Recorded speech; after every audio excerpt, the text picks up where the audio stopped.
Senhora Presidente, Vossa Excelência falou muito em democracia. No Estado democrático de direito, quem ganha a eleição assume o governo. Mas isso não dá a esse governante uma carta em branco. No Estado democrático de direito, ele tem que cumprir a legislação vigente do país. Ele tem que respeitar a Constituição Federal, que está aqui, a Lei de Responsabilidade Fiscal, a Lei Orçamentária Anual.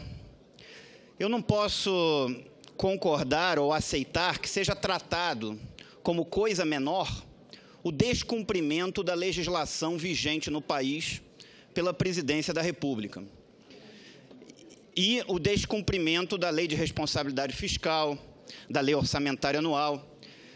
Ah, mas muitos não concordam com a Lei de Responsabilidade Fiscal, mas não é uma questão de concordar ou discordar, é a legislação vigente do país. O artigo 167, inciso 5º da Constituição Federal, ele é claro. Ele diz: são vedados a abertura de crédito suplementar ou especial sem prévia autorização legislativa e sem indicação dos recursos correspondentes. Volto a dizer, são vedados a abertura de crédito suplementar ou especial sem prévia autorização legislativa e sem indicação dos recursos correspondentes. É o artigo 167, inciso 5º da Constituição Federal. Um presidente da República pode muito, pode muita coisa, mas não pode mudar o significado da língua portuguesa. A palavra prévia, ela significa a priori, ela significa antes do fato, não depois do fato. Então, precisa de uma autorização legislativa antes da edição do decreto, não a posteriori. Mudando a meta no final do ano, isso não muda o fato daquele momento ter tido ali uma edição de um decreto.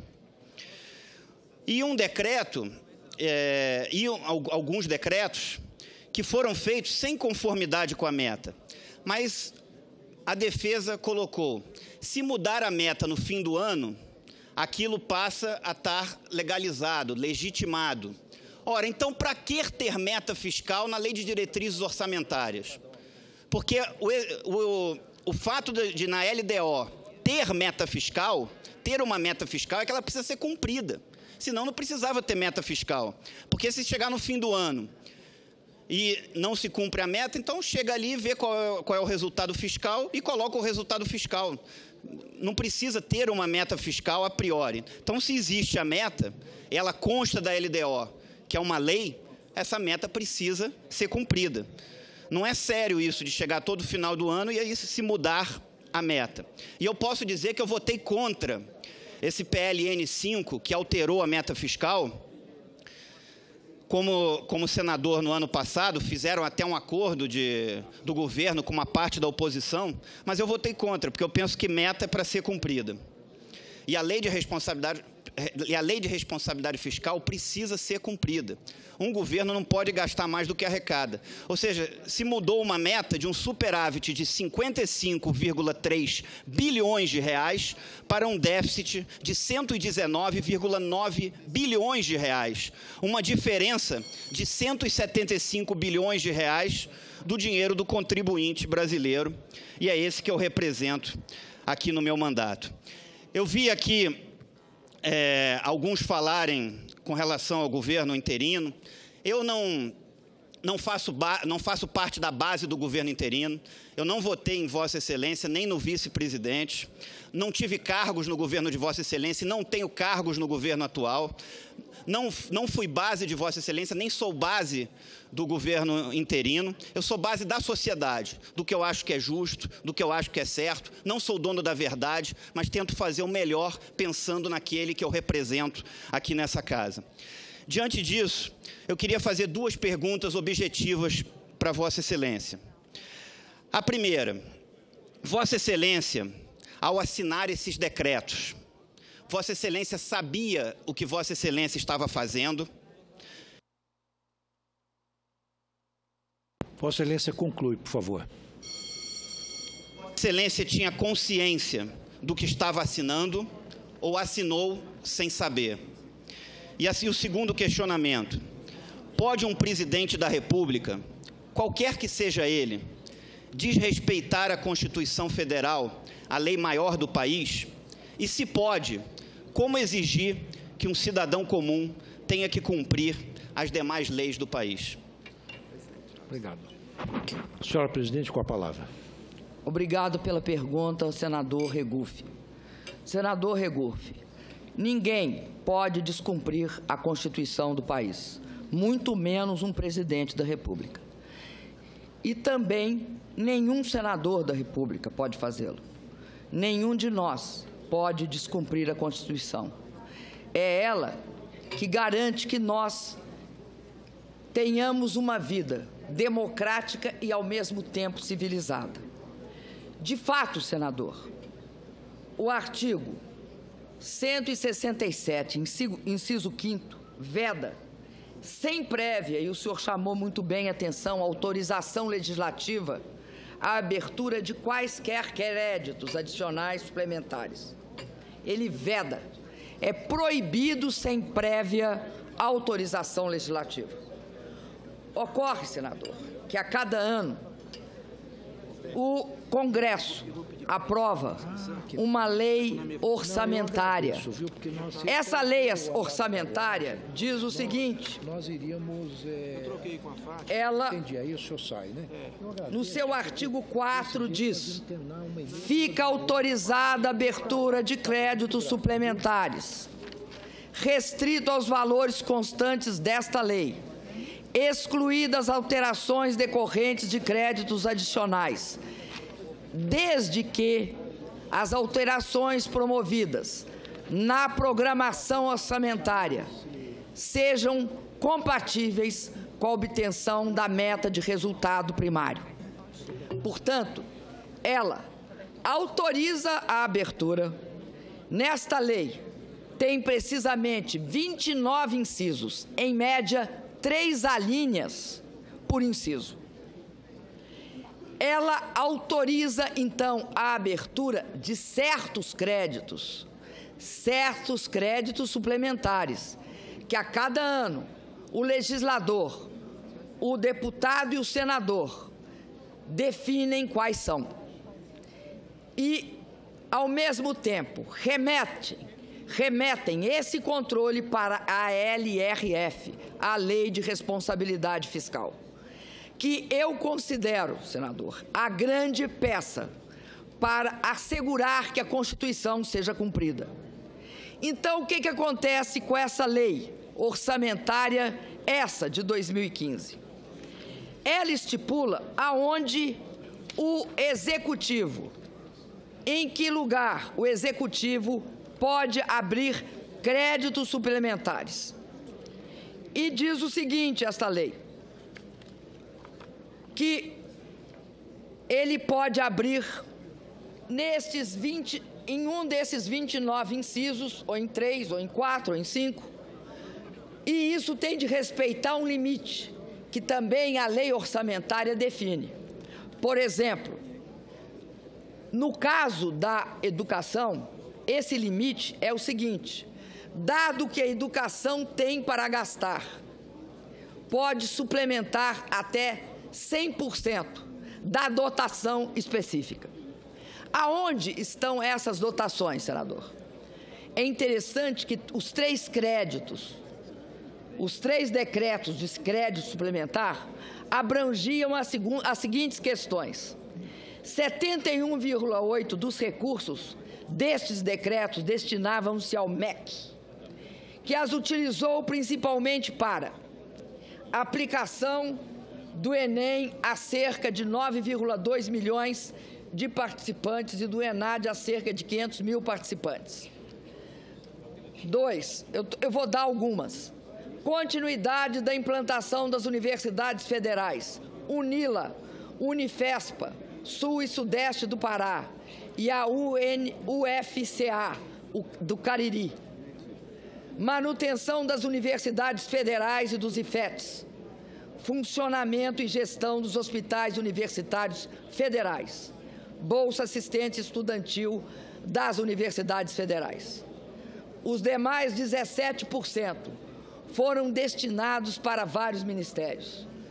Para o Poder Judiciário, para o Ministério da Justiça, para vários outros pequenos gastos. Aí o senhor me diria, mas isto impactou, isso é um absurdo, porque mostra o descontrole. Editar os decretos de crédito suplementar e ele vai e impacta, aumenta o gasto.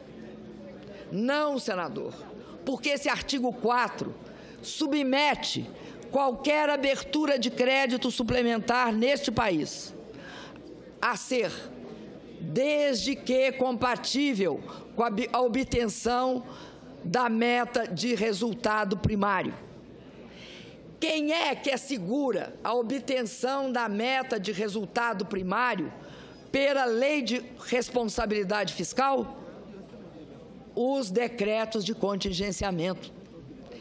Portanto, se alguém aumentou o seu, através de crédito suplementar, um gasto na educação, ele teve de reduzir em alguma outra área da educação. Porque o que o artigo 4 de fato permite é uma alteração dentro da rubrica de onde o senhor gastará. Não altera o montante. Tem um jeito de alterar o montante, senador, se descontingenciar. Porque, se descontingenciar, o limite foi superado. Aí, o que acontece? É possível supor que o limite, ao ser ampliado, a pessoa vai gastar mais. Neste caso, dos 3 decretos, não houve nenhum gasto a maior. Não houve. E isso está comprovado pela perícia do próprio Senado. Não foi eu que estou dizendo, eles comprovam isso. E aí, senador, eu quero dizer ao senhor que eu acredito que a Lei de Responsabilidade Fiscal é o maior instrumento que a gestão do país tem para controlar gastos, para pegar o orçamento e garantir que esse orçamento não signifique ampliação da despesa para além daquilo que foi autorizado. Por quê, senador? Porque só vira, pela Lei de Responsabilidade, só vira gasto quando você coloca dinheiro, você paga. Por isso que se diz que se trata de uma meta financeira. É despesa financeira, despesa concreta, que é controlada, que não é possível de ser ampliada. Eu tenho certeza que uma das piores consequências de tentar colocar a responsabilidade numa hipotética meta orçamentária que ninguém nunca viu é algo extremamente danoso, porque a força do decreto de contingenciamento, ela que impõe a rigidez, a correção do gasto fiscal. Além disso, senador, por mais uma razão, se criminalizarem dessa forma incorreta com que estão se conduzindo em relação à execução orçamentária, eu asseguro ao senhor que tem uma consequência direta que já está aparecendo. O gestor, ao invés de colocar a meta que ele deve perseguir, o esforço que ele deve fazer, ele não vai fazer isso. Ele vai fazer uma meta frouxa, uma meta que não seja uma meta correta. Ele vai dar uma folguinha, porque ao fazer isto, ele não precisa de recorrer ao parlamento e pedir autorização para mudar o decreto. Aí, senador, o que nós vamos ver é uma necessidade de 126 milhões se transmutar-se numa necessidade de 170. E aí, senador, o que vai imperar é a frouxidão fiscal, e não a estabilidade e a responsabilidade fiscal. Eu considero muito perigoso não perceber que o grande instrumento de controle, o que se tem de olhar para não se ser enganado, é o que a lei de responsabilidade fiscal manda, a execução orçamentária e financeira, o gasto, aquele gasto que é o real. Não houve, senador, por conta desses decretos, nenhum aumento a mais. E eu mostrei ao senhor em que eles são destinados. Eles são destinados a isso. Não há, é como se o senhor, como deu de exemplo o ministro Nelson Barbosa, for à feira com R$100 e você ia comprar feijão, arroz. No meio do caminho, a sua mulher te manda um bilhete. Compra açúcar, porque eu estou precisando de açúcar. O que o senhor faz? O senhor só tem R$50. O senhor vai reduzir o feijão e o arroz. O senhor não vai comprar mais feijão e arroz. O contingenciamento é isso, é um limite. Você não pode passar de 50. Se você quer aumentar e botar em outra coisa, você não pode aumentar o gasto, você tem de diminuir em outro lugar. É isso que é a maior eficácia da lei de responsabilidade fiscal. É essa lei que eu acredito que foi, apesar, veja bem, senador, apesar do meu partido não ter votado nela, foi um equívoco do meu partido, porque a lei de responsabilidade fiscal criou no Brasil uma forma muito melhor de execução da programação orçamentária e financeira. Espero, senador, que eu tenha respondido a sua pergunta. O senhor me desculpe a ênfase, mas é porque eu acredito nisso. Eu quero... Está faltando uma pergunta. A da Constituição?